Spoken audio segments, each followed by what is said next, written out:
Previously on Rome, rise and fall of an empire. When the empire is attacked by foreign invaders and a deadly plague, Roman citizens blamed the new religion of Christianity for angering the empire's pagan gods. Desperate, Emperor Decius turns to violence, sacrificing the lives of Christians to win back the gods' favor. Now, threatened by barbarian attacks on all fronts, the people of Rome live in constant fear. As the crisis deepens, insurgents seize control, dividing the empire against itself, until a new ruler emerges. His name is Aurelian, and he unifies the fractured empire using its greatest reservoir of strength, the army.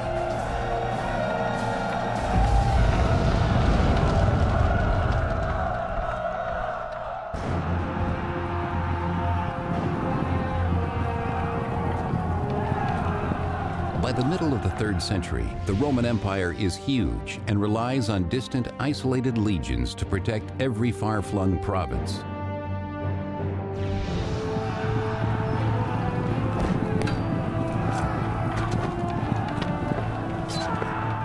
The troops at this point were forced into a situation where they often had to rely on self-help. The imperial superstructure was very far away from them. Emperors made it to frontier conflicts often after they had mushroomed entirely out of control. In the absence of the emperor, the soldiers sometimes take leadership matters into their own hands. The emperor can't be there, so there's a bit of drift, and so somebody arises who is able to do the job for him, and probably will call themselves an emperor in order to rally local support, to beat back the barbarians who are threatening the integrity of the provinces. Having dared to raise their own emperors, the powerful border armies now declare independence from Rome. As these armies break away on the eastern and western frontiers, forming their own empires, Rome's northern frontier is attacked by the Alemanni barbarians in 269 AD.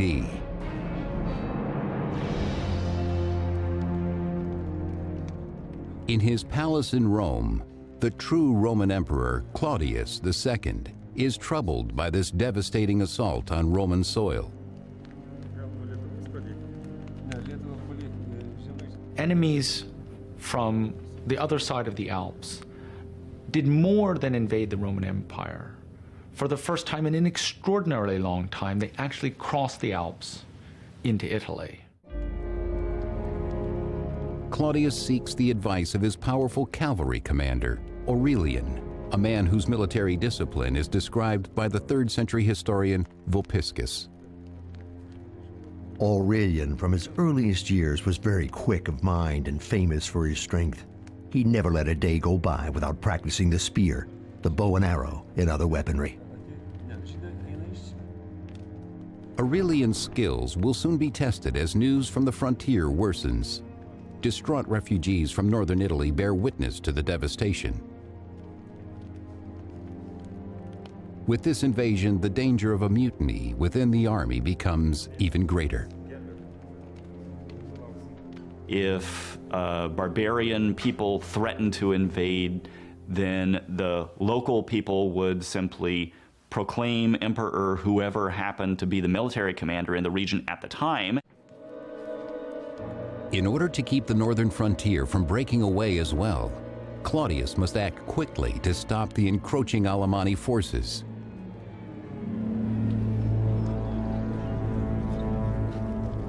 In the Alemanni camp, the barbarians celebrate, reveling in the rich spoils taken easily from a weakened Roman Empire, including Roman women and children they intend to use as slaves. We've got inscriptions, actually, which talk to us, which tell us about parties of raiders who've gone into Italy and taken lots of prisoners. So it's sort of easy pickings to some extent for these raiders. They're preying on an empire that is not at its peak at this time. The groups of Alemanni are led by powerful chieftains who ensure their warriors' loyalty by rewarding them with slaves of Roman blood. But the barbarians' greed knows no end.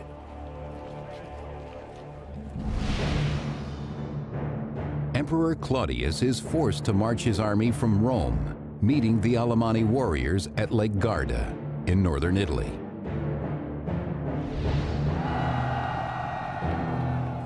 Claudius and his men face a brutal enemy, 4th century historian Ammianus Marcellinus. Rushing forward with more haste than caution, they threw themselves on our squadrons of horse with horrible grinding of teeth and more than their usual fury. Their hair streamed behind them, and a kind of madness flashed from their eyes. Emperor Claudius is also severely outnumbered, but he has a secret weapon at his side, the powerful cavalry commander Aurelian. He was known as manu ad ferrum, that is, sort of hand ready to the sword, ready to leap into action when that should be necessary.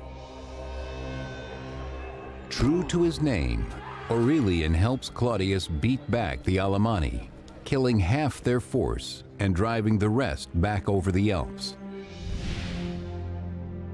And in an effort to better secure Italy from future barbarian attacks, Emperor Claudius and Aurelian traveled to the Balkans to increase the military presence there.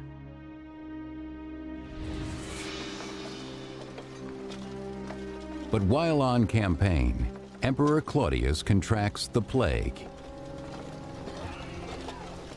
Claudius's reign was short.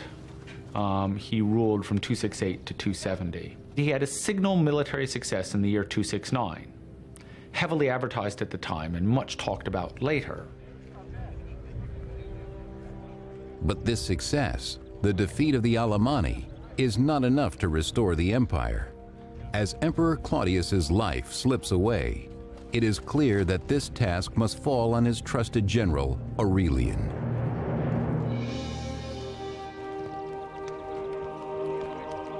He is declared emperor by his troops. Aurelian repays them by sacrificing to the god of soldiers, Sol Invictus, the unconquered sun, a deity now emerging as the god of victory within the army. Whatever gives you the victory, whatever it is that's going to be beneficial, that's the wagon, as it were, you hitch your star to. A man of low birth, Aurelian now rises to the highest position in the empire because of his military brilliance, like many great generals before him. You can't be a civilian emperor by the middle of the 3rd century. You have to lead troops in battle. There's always some place where you've got to go and fight.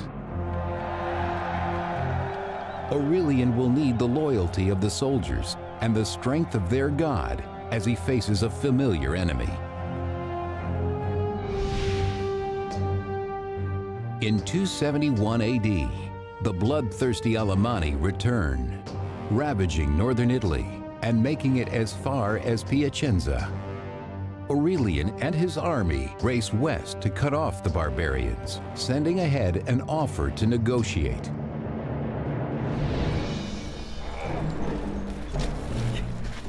But the Alemanni have other plans.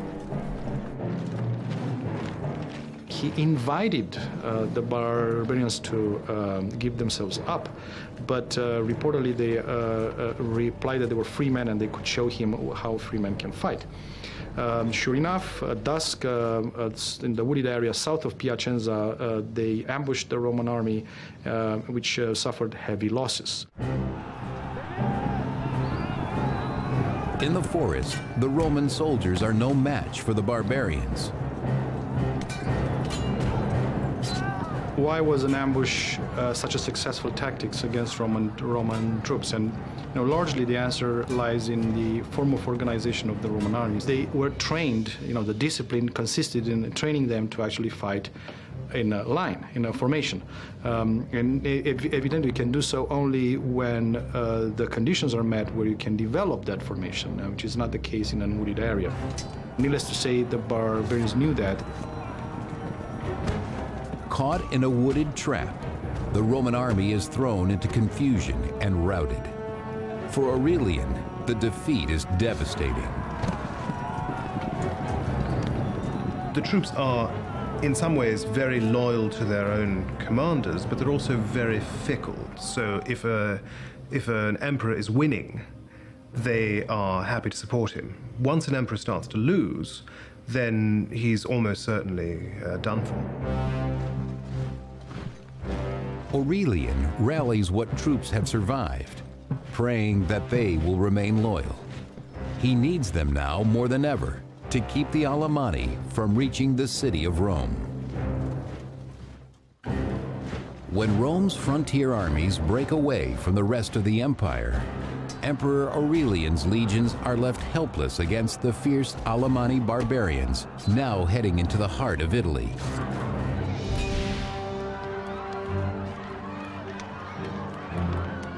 Terror grips the people of Rome as they fear the barbarians' arrival is imminent. Desperate, many flee the city. The defeat of the Roman army, or Aurelian's army, created panic in Rome because there was no serious force to stand between the barbarians and the city. Those unable to escape riot in the streets, enraged by Aurelian's failure to keep the barbarians out of Italy. The population of Rome does seem to have understood that becoming a vast city in the midst of an empire whose armies were concentrated at the frontier left them, as it were, peculiarly vulnerable if an army were actually to make it into Italy. But before the Alemanni warriors can reach the capital, Aurelian is finally able to cut them off at Fanum, 180 miles from Rome.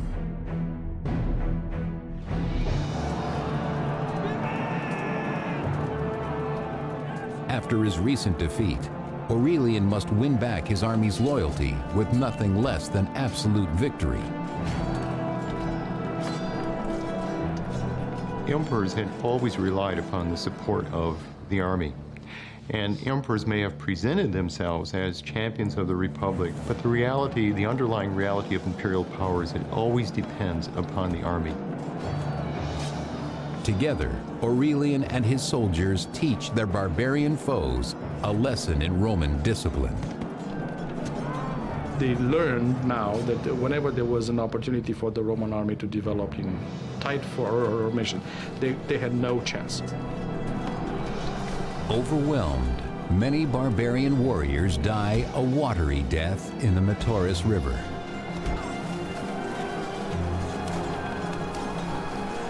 Aurelian's victory drives the Alemanni from Italy at last.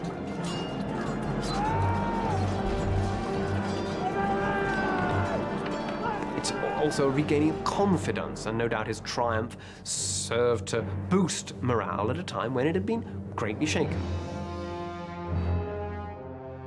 But Aurelian's hard-won triumph in Italy is quickly overshadowed by news of rising conflict from the city of Palmyra on the empire's eastern frontier.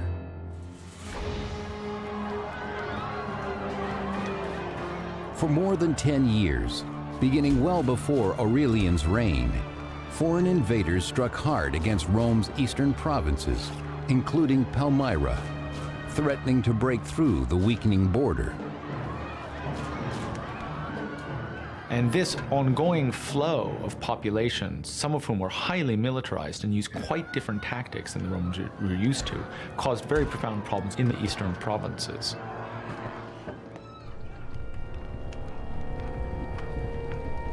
On the edges of the Syrian desert, far from the protection of Rome, the people of Palmyra have faced the devastation of their army alone.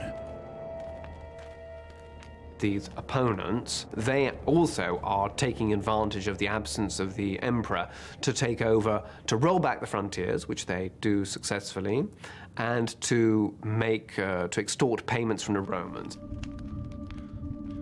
Counting the bodies of their dead, the Palmyrene finally grew weary of waiting for help from a distant Rome. These people in these various areas who are threatened by invasion, they wish they were better protected, so they call upon local defenders to take on the role that the emperors seem unable to do, because the emperors can't be everywhere. In a blatant act of revolt, the Palmyrene army took matters into its own hands.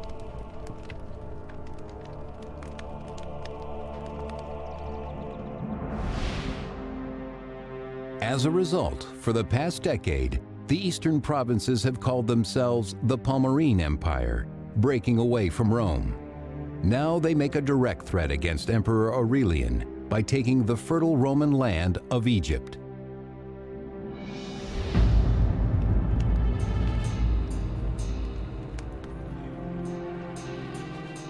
The rich Egyptian granaries are now controlled by the Palmyrene queen. Her name is Zenobia. We're fascinated by this figure of a woman of the East wielding such control, perhaps a latter-day Cleopatra type.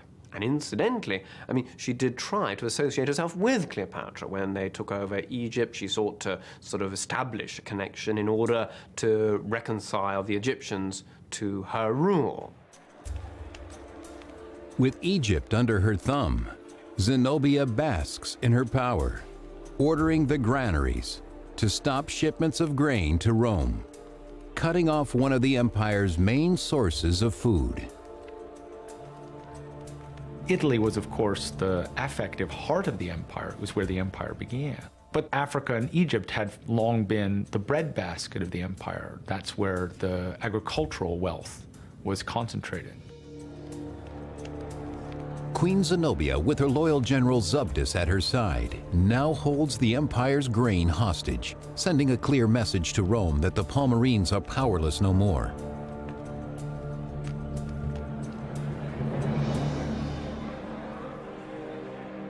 Zenobia's power play strikes deep. In Rome, Aurelian finds the people desperate and starving for lack of grain. Though he orders his troops to share their bread with the masses, it is not enough.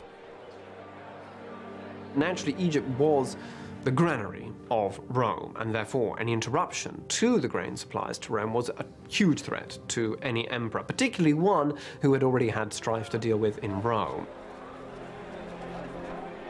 The threat of famine leaves Romans restless and angry. Having lost territory to the armies of the East and West, the empire now faces rebellion in Rome itself.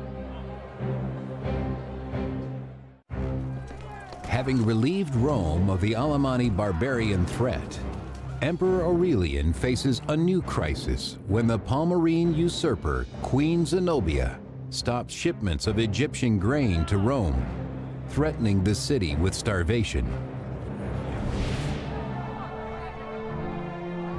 Soon the Romans turn against their Emperor Aurelian. The violence, by the way, that these rebellions sparked was on a level not seen since Republican times. Aurelian has no choice but to unleash his own savage warriors against the insurgents. You're fighting in Rome itself, you know, and this is civil war. This is something the Romans also fear because they know how divisive it can be and how devastating it can be. Unaccustomed to battling inside a city, Aurelian soldiers struggle. Though virtually unbeatable on open battlefield, the Roman army once again shows its weakness when tight formation cannot be maintained.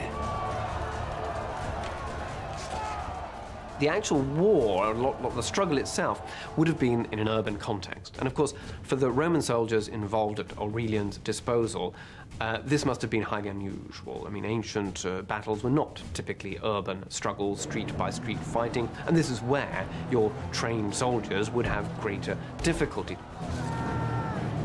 But in the end, Aurelian puts down the revolt decisively. The 4th century historian Eutropius. Aurelian suppressed them with the utmost severity. Several noblemen he condemned to death. He was indeed cruel and bloodthirsty, and rather an emperor necessary for the times than an amiable one. Aurelian executes the rebel leaders, reminding the people of Rome that he is their ruler.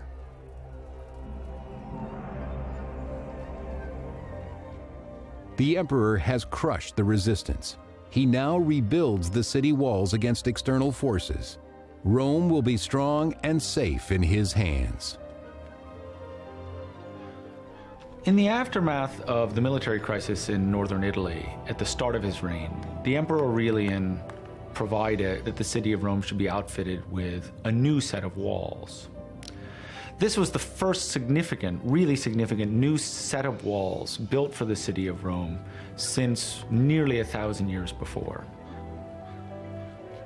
Aurelian now turns to the crisis of the Palmyrene Empire. He must secure his grain supply in order to avoid famine in Rome. His dwindling bread rations will not last forever. Well, Aurelian was determined to reassert control over all areas of the empire, and so he moves east in 272 to regain control. His first target is the former Roman city of Antioch, then part of the larger region called Syria.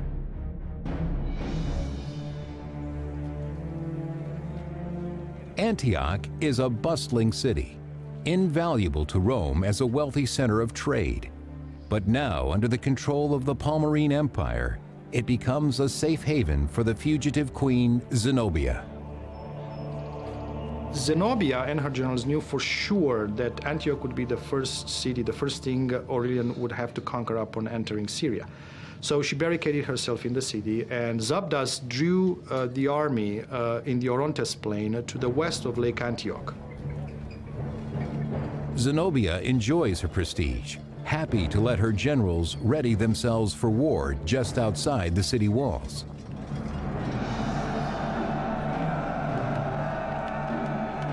There, Zenobia's general Zabdas meets Aurelian's army on the battlefield.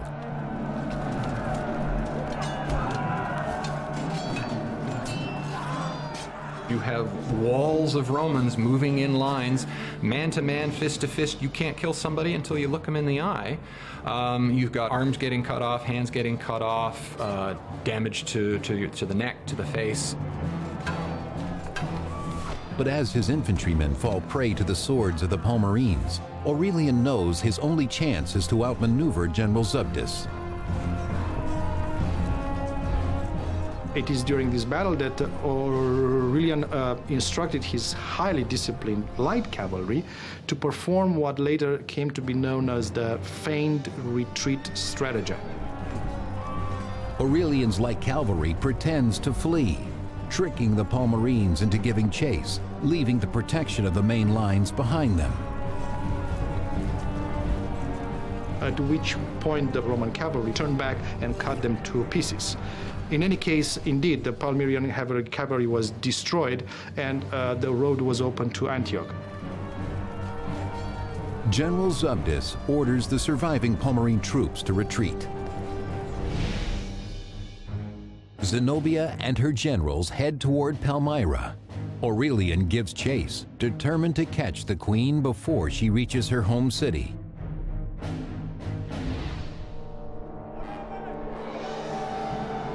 But in the Syrian desert, Aurelian faces unexpected obstacles. you have to remember this is summer. It's hot in the desert. So harassed by both the hot summer and the Arab nomads that had remained loyal to Zenobia, Aurelian and his army pursued or pushed to Palmyra. But an arrow wound delays Aurelian's pursuit, giving Zenobia time to secure herself in Palmyra. Cursing his nomad attackers, Aurelian vows to capture their queen. In 272 AD, Emperor Aurelian defeats Zenobia's army at Antioch. But in pursuit of the fleeing queen, Aurelian is ambushed, allowing her to reach the safety of Palmyra.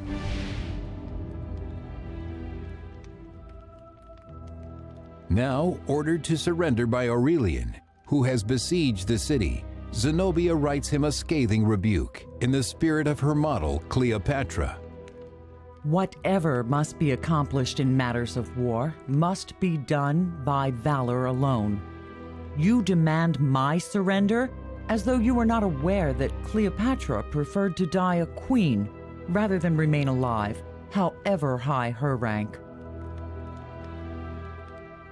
Despite her bravado, the proud queen knows she is not safe for long in the city. She quickly packs for travel. Palmyra itself is not really ready for a siege anyway. They built some very hastily erected defenses, and clearly Aurelian has some support inside the city. It does not hold out for very long. Queen Zenobia and her general Zubdus slip away into the cover of darkness, eluding Aurelian again. In 272 AD, Zenobia races toward Persia, making it as far as the Euphrates River in modern-day Iraq. But Aurelian's soldiers are in hot pursuit. On the banks of the Euphrates, the queen offers the boatmen gold to cross the river, but even her desperate threats are too late to save her. She was intercepted and captured by the Roman cavalry. They took Zenobia, her advisors and generals, as prisoners of war and put them on trial. Bound to prevent escape, Zenobia knows she will soon face Aurelian.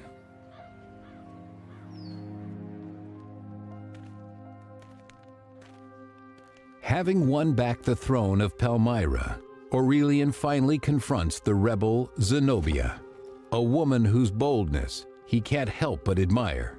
In his own words, "What manner of woman she is, how wise in counsels, how steadfast in plans, how firm toward the soldiers, how generous when necessity calls, and how stern when discipline demands." But facing likely execution, Zenobia's courage begins to wane. Zenobia pleaded that she had been led astray by bad advice, on which account her advisor was put to death, and so was the general Zubdus. Aurelian has a different fate in mind for the beautiful queen once they reach Rome.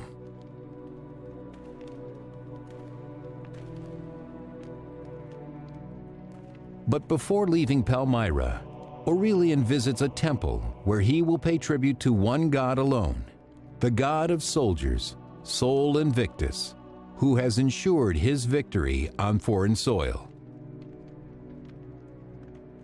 He clearly had in mind an alliance between him and the sun god that was responsible for his successes in Palmyra. He presented himself on his coins in terms of an association of the emperor to the god, Sol Invictus. Well, we're moving into this dimension of associating the emperor very closely with one particular divinity, who clearly, given the success that Aurelian had enjoyed, people might believe in. In the peace of the Eastern Temple, he sees that this is the one God to unite all of Rome. he does seem to have been participating in a growing trend toward universalism, both in religion and in Roman political control. Offering his own blood as sacrifice, Aurelian promises his God a nation of worshipers.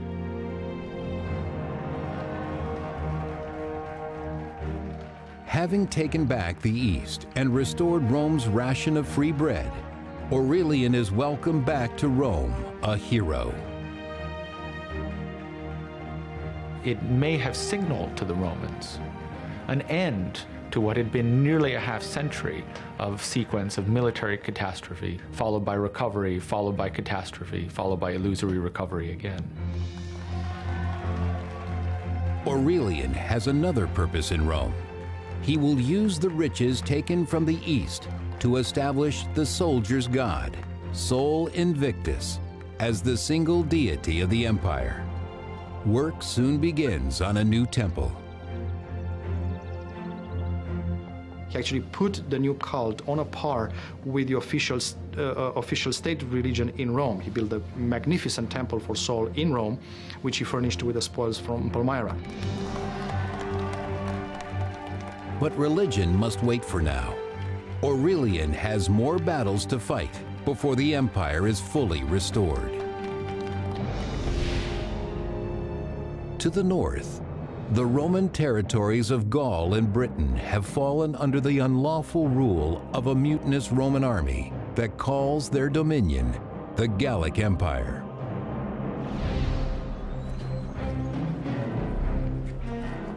Resembling their barbarian foes more every day, the Gallic soldiers scorn Roman honor, naming the arrogant Roman general Tetricus their emperor. You have armies popping up all over the place proclaiming their general's emperor, and then they have to fight, and whoever wins is the one who ends up being the legitimate emperor in the end.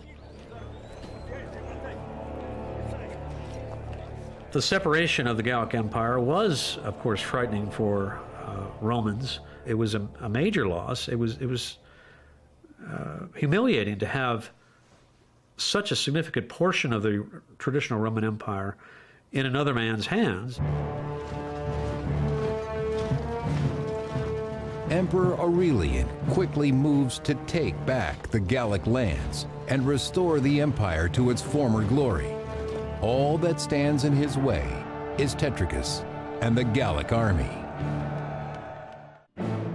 Having defeated Queen Zenobia and recovered the East, Aurelian now vows to take back the lost territory in the west from the usurper Tetricus and unite all Romans under one god, Sol Invictus, warrior god of the soldiers. In 274 AD, the mutinous Gallic Empire encompasses both Gaul and Britain.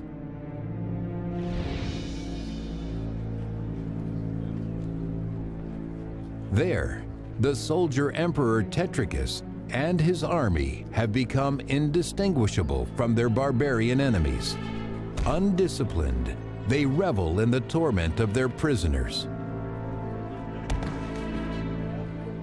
The job of soldier emperor was tremendously dangerous because they're in power only because they are proclaimed by their troops. But it's a very difficult thing once in power to maintain that, because you have to avoid internal conflicts with other potential generals who see themselves as possible emperors. Tetricus cannot show any weakness to his troops.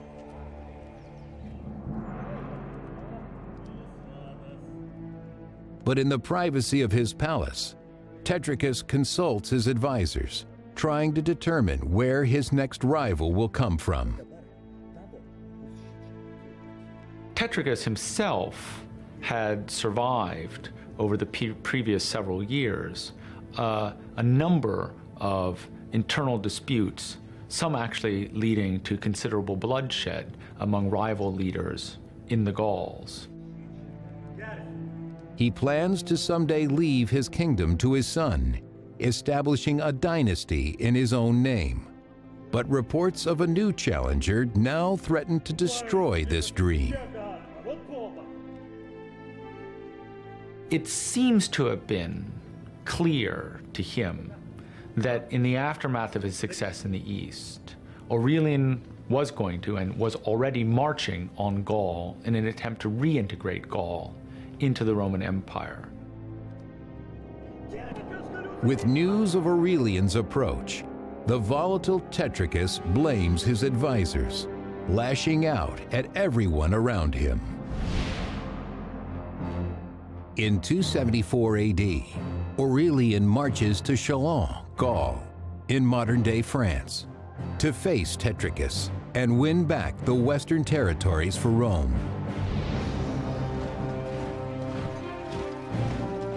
Aurelian and his men meet Tetricus in the forests of Chalons, where the fighting is fierce.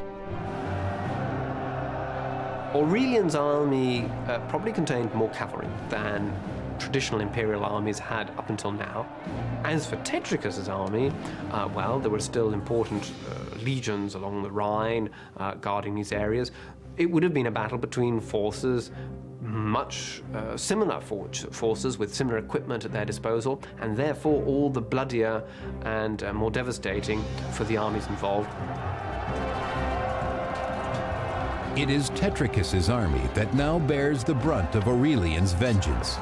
Having dared to name another as their emperor, it is they who remain the greatest threat. Part of the crisis of the 3rd century is the importance that the army plays in choosing an emperor. This is something that's relatively new in the Roman world, and it's a result of constant warfare. The army becomes more powerful, it becomes more able to choose emperors, and it becomes more able to impose its own choice of emperors on Rome itself. Aurelian cannot allow this affront to his power. As Tetricus's army falters, Aurelian orders his troops to cut them down, showing no mercy. Some sources claim that Tetricus realized the game was up even before the battle, but it looks as though he did fight it out to the end, and it was, in the end, Aurelian who gained the victory. It is the culmination of his efforts to reunite the empire. In the end, he takes the usurper Tetricus prisoner.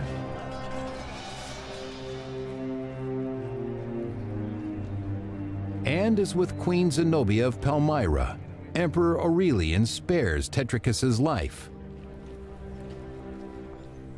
And for Tetricus too, it was surprising that, particularly an opponent in civil war, opponents in civil wars were usually represented a great danger. They might, after all, turn against you later. So Aurelian displayed remarkable clemency in sparing the lives of both of these opponents.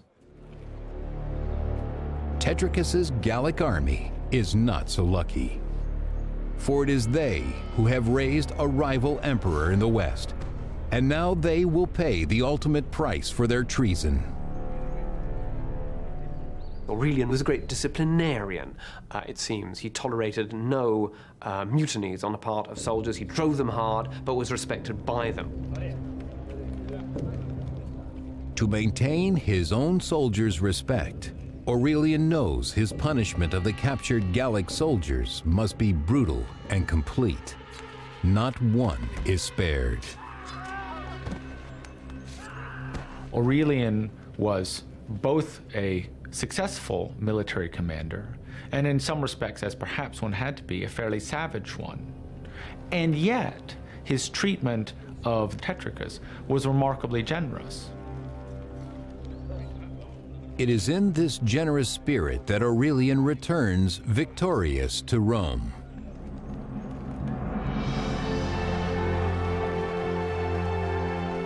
There, after 4 years of non-stop campaigning, Aurelian celebrates his reunification of the empire with a spectacular triumph parade, displaying high-ranking captives from every far-off conquest. There's all sorts of other lore that goes with this ceremony, which mark it out as distinct and in some way both as barbaric and awesome. The presence of the Emperor Aurelian in Rome and the presence of the emperor in order to celebrate an actual military victory was a novel event for its entire generation. The defeated usurpers Zenobia and Tetricus are paraded as well, evidence of Aurelian's successes in the east and west. It was a humiliating spectacle to be paraded through Rome as a captured enemy leader. It implied, as it were, that probably you lacked the courage to have died in battle. Humiliated though they may be, Zenobia and Tetricus and the other captives are allowed to live by the generous Emperor Aurelian. He also shows his generosity to the people of Rome. Aurelian himself distributed largely the bread, the pork meat, but also, we are told, white tunics of Egyptian and African cloth. So it was clearly a very generous display of force there.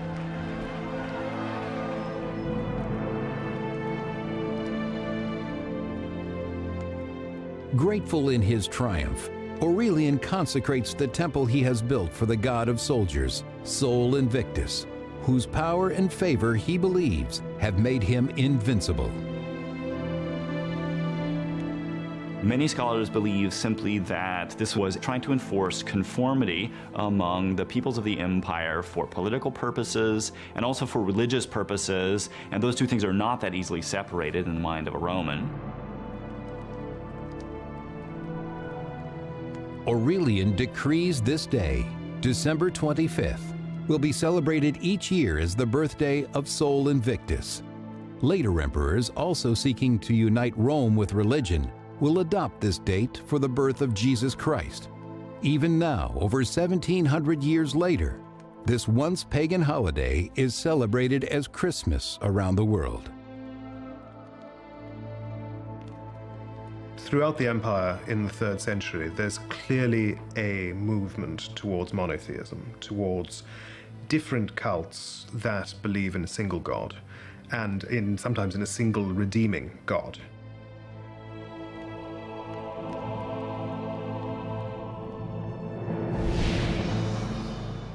The united Roman Empire now stretches from Palmyra to Britain, but in 275 AD, barbarians again wreak havoc in the east.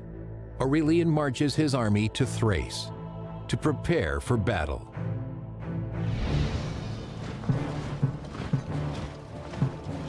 Aurelian is a fascinating figure.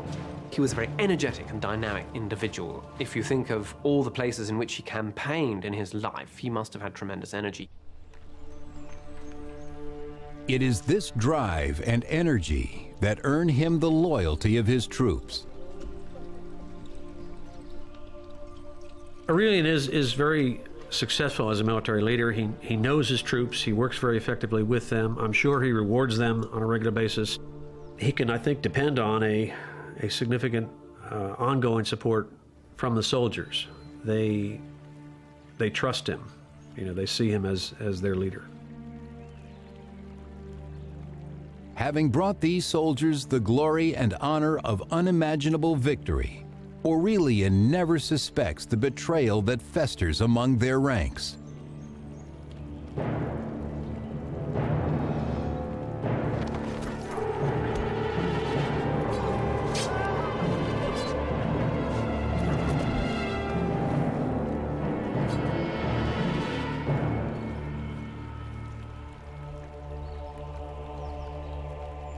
The assassination of Aurelian is again one of these things that's very difficult to explain, particularly at a time when he's been so successful militarily, when the troops should feel satisfied with that success and with their rewards. Their treacherous act leaves the empire in shock. As far as we know, the news that the emperor was dead were received with disbelief. And a lot of sadness. He was buried with great pomp in a magnificent tomb at the very spot where he was assassinated.